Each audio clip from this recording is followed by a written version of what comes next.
Em 27 de março de 1980, no campo petrolífero de Ekofisk, no Mar do Norte, a plataforma semissubmersível Alexander Killing virou repentinamente durante uma tempestade, após o rompimento de uma de suas 5 colunas verticais que a suportavam. Entre as 212 pessoas a bordo, 123 trabalhadores morreram infelizmente no acidente. O inquérito revelou que as trincas por fadiga tinham propagado a partir da solda de filete duplo, perto do hidrofone. Hidrofone são tubos especiais instalados no fundo da plataforma que recebem sinais acústicos provenientes de uma ou de várias estações emissoras colocadas sobre o fundo do mar. Os hidrofones estão em permanente ligação com uma central de cálculo que transmite a um sistema de propulsores as ordens necessárias para manter a plataforma centrada sobre o poço, compensando os movimentos resultantes da ondulação marinha e das correntes marinhas, isto é, quando em posicionamento dinâmico. Bem, então os hidrofones montados na estrutura tubular D6, como resultado, os outros 5 contraventamentos tubulares que ligam a coluna vertical D romperam devido à sobrecarga, separando-se bruscamente da plataforma. Consequentemente, a plataforma desequilibrada virou. Após o acidente, um conjunto de normas foram revistas e algumas contramedidas foram acionadas para manter uma reserva de flutuabilidade e estabilidade de uma plataforma sob uma tempestade. Bem, falando mais sobre a plataforma. O equipamento de perfuração de petróleo offshore Alexander Killing era uma plataforma semissubmersível apoiada por 5 colunas de 22 metros de diâmetro. As dimensões da plataforma são de 103 por 99 metros de plano e 10.000 toneladas de peso. A torre de perfuração, com 40 metros e acomodações para 348 pessoas, foram instalados na plataforma. As 5 colunas estavam interligadas por uma rede de estruturas tubulares horizontais e diagonais de contraventamento com 2,6 metros e 2,2 metros, respectivamente. O Alexander Killing foi construído a partir de 1969 a 1977 e foi concebida como uma plataforma de perfuração de petróleo, com uma estrutura pentagonal. A plataforma foi entregue para a Noruega em junho de 1976. Em 1978, a capacidade de alojamento foi aumentada de 80 para 348. Inspeções anuais eram realizadas principalmente para as colunas e pontões. Porém, a inspeção em setembro de 1979 não incluiu o tubular D6, nesta inspeção realizada 6 meses antes do acidente. Bem, por volta das 6 horas e 30 minutos do dia 27 de março de 1980, a plataforma semissubmersível de perfuração de petróleo, Alexander Killing, naufragou perto do campo de petróleo Ekofisk norueguês, localizado, justamente ali no Mar da Noruega, durante uma tempestade com velocidades de vento entre 16 a 20 metros por segundo, temperatura que variava entre 4 e 6 graus e ondas variando de 6 a 10 metros de altura. Isso foi o suficiente para o rompimento de uma das colunas da plataforma, que em segundos inclinou-se entre 35 e 45 graus e após 30 minutos virou totalmente a 180 graus. Falando agora sobre a causa. Um furo circular foi aberto no lado geratriz inferior do contraventamento tubular horizontal D6 para a inserção de um tubo denominado hidrofone, que já falamos sobre o mesmo anteriormente, por meio de solda circunferencial. O hidrofone tinha apenas 325 mm de diâmetro, com uma espessura de parede de 26 mm. O hidrofone foi soldada usando uma solda de filete duplo com espessura da garganta de 6 mm. Um dreno também teve que ser instalado a 270 mm de distância do hidrofone. No resultado da inspeção desta solda circunferencial, o que mais chamou a atenção foi a presença de algumas fissuras lamelares na ZTA, ou seja, na zona termicamente afetada, no contraventamento D6. Traços de tinta que coincidem com uma tinta utilizada na plataforma foram encontrados na superfície da fratura do cordão de solda em todo o hidrofone com o D6.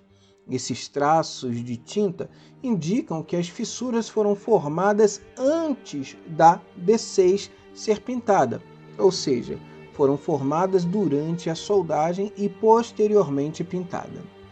O exame da superfície da fratura também mostrou que as fissuras de fadiga propagaram-se a partir de 2 locais perto do cordão de solda do hidrofone, percorrendo da periferia da solda para o D6. Além disso, a superfície de fratura de fadiga ocupava mais de 60% da circunferência da zona termicamente afetada na D6. E marcas de praia foram encontradas na superfície de fratura a cerca de 60 a 100 mm de distância do hidrofone. As estrias com espaçamento entre 0,25 vezes 10 a menos 3 a 1 vezes 10 a menos 3 milímetros também foram observadas. Levando em conta a importância do contraventamento tubular D6 na plataforma, a solda do dreno foi realizada cuidadosamente conforme especificações do projeto.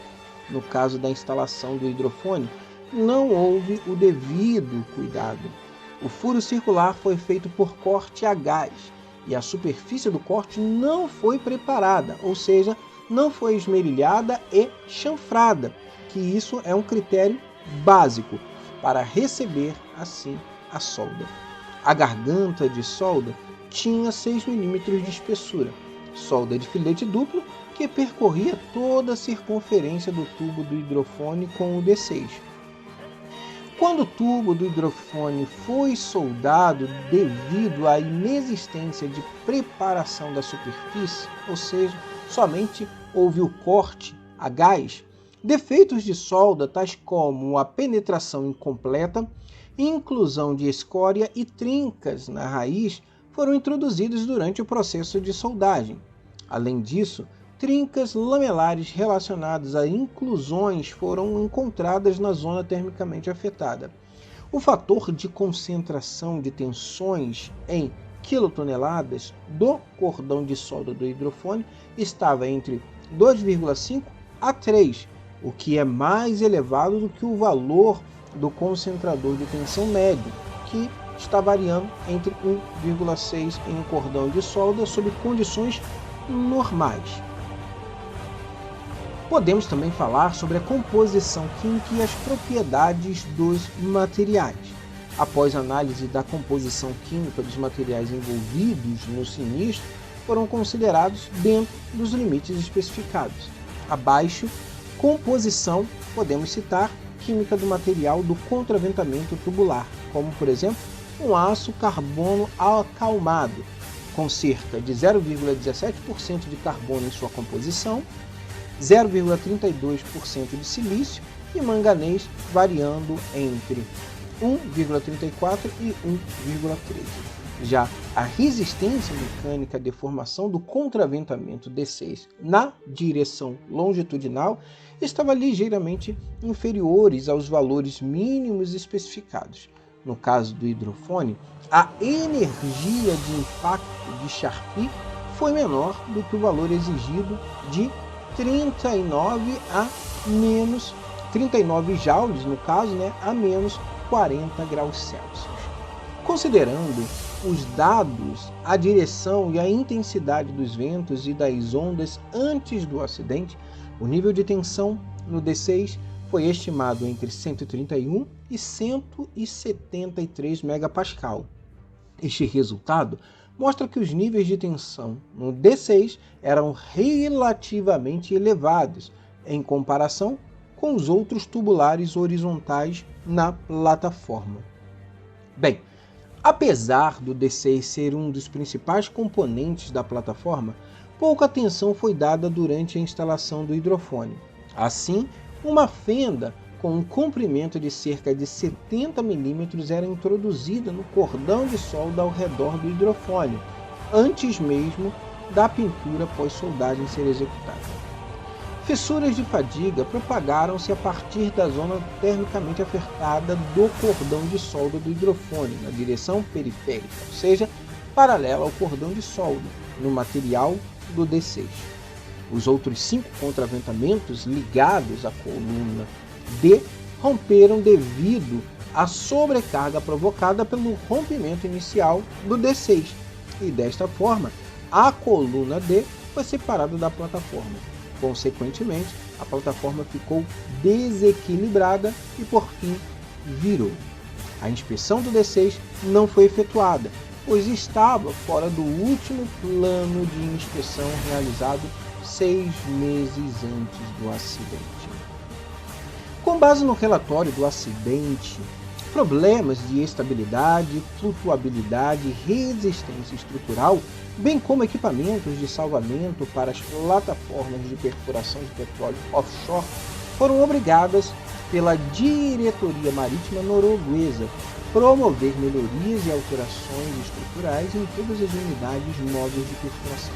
A partir deste acidente, o código MODO, que é Mobile Offshore Drilling Unit, foi elaborado pela Organização Marítima Internacional, e os padrões de estabilidade, características do movimento, manobrabilidade, portas estanques e resistência estrutural das plataformas de perfuração de petróleo foram reforçadas.